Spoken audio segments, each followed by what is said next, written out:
Հայաստանի քննչական կոմիտեում ամիսներ առաջ տեղի ունեցած աղմկահարույց դեպքը շարունակում է մնալ առանց հստակ հանգուցալուծման։ Գործարարից խուզարկության ընթացքում վերցված $590,000, որ հետո քննչական կոմիտեից պաշտոնյան գողացել էր, մինչ օրս չի վերադարձվել։ Փաստաբան Ալեքսանդր Սիրունյանը պնդում է, գործը ոչ թե գողության, այլ համակարգային խարդախության մասին է։ Սեյֆը կբացես ձեզ ջան։ Շաբաթ։ Սեյֆը բացում է մեջը $590,000, $1000։ Ասում է վայ փող։ Ասում է ի՞նչ փողը։ Ասում է մեր ընտանիքի փողն է։ Ինչքան փող ունենք, ասում է դաժե ավել ունենք։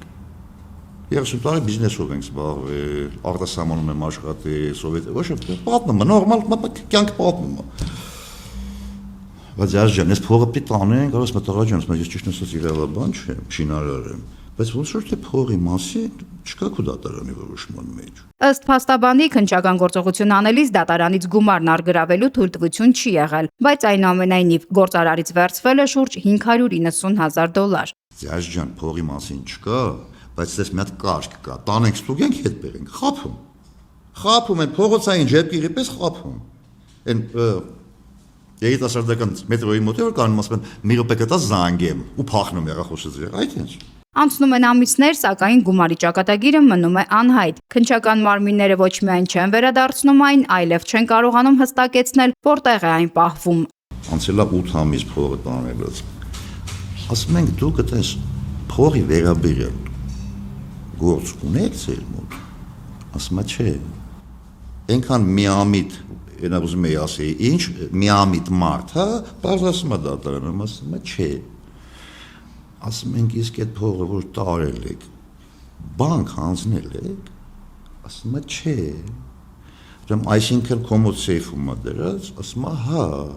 8 ամիս անց պարզվում է այդ գումարի վերաբերյալ ոչ մի քրեական վարույթ էլ չկա, ոչ էլ այն ճանաչված է որպես իրեղենապացույց։ Դատական գործընթացները ձգձգվում են, իսկ համակարգն ըստ փաստաբանի խուսափում է պատասխանատվությունից։ Սիրունյանը պնդում է, գումարը վաղուց չկա։ Բարձ ասեմ ինչի, որտեղ փողը ֆիզիկապես գոյություն չունի արդեն, վաղուց չկա։ Անցնում են այս մեր բողոքարկումների ժամանակ ամիսներ, կարծեմ 25 թվականի գարնանը, որ դատարաններով մեկը սրվում է, դատարանները փորձում են խուսափել մեր բողոքների քննությունից, որտեղ իրանց են ասել փողը չկա, գործ չունենք։ Բայց մեկը պիտի հանգուցալուծում տան, ծնվում է այս կինոն։ Հետագայում հայտարարվում է, թե գումարը գողացվել է հենց քննչական կոմիտեից եւ կասկածյալներն էլ ձերբակալվել են, սակայն այստեղ էլ ըստ փաստաբանի բազմաթիվ անհամապատասխանություններ կան։ Քննչականի պետ ըստ իրանց պաշտոնական վարկածի գտնում է մեկին, որն ունենում է,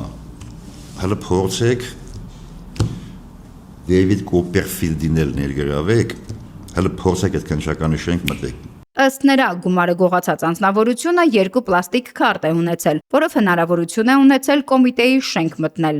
Մեկն էլ չի ասում, ասի այնգեր, ես քո դեմքը ոնց որ թե ծանոթ չի, մինիմում ծանոթ չի։ Ես դուք շերվերուսին ինչ ես անում այս շենքում։ Գնամ գալի բացում։ Հա, չեն ասում։ Մտնում փողը վերցնում։ Այդ իրանց այն ինչ որ ասել են մամուլում։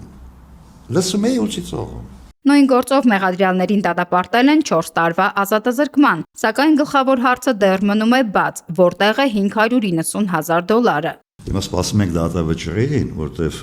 մեզ դատավճռի տեքստը շատ հետաքրքիր է։ Այդ գողացած ու հետ վերադարձված $590,000,